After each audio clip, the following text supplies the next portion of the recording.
để lập miếu thờ cầu cho quốc thái dân an. Tuy nhiên, dù các chàng trai khỏe mạnh nhất hợp sức, bức tượng vẫn không hề xê dịch. Biết rồi, này quay cái màn hình mình biết rồi, có ánh sáng trẻ bỗng nhiên như hiểu ý bà và truyền lại lời rằng chỉ có chính cô gái đồng trinh mới có thể khiêm tượng.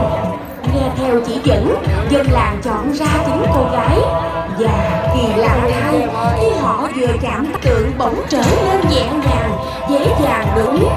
Khi đến một khu đất bằng phẳng dưới chân núi thì trời đã về chiều, không thể di chuyển thêm.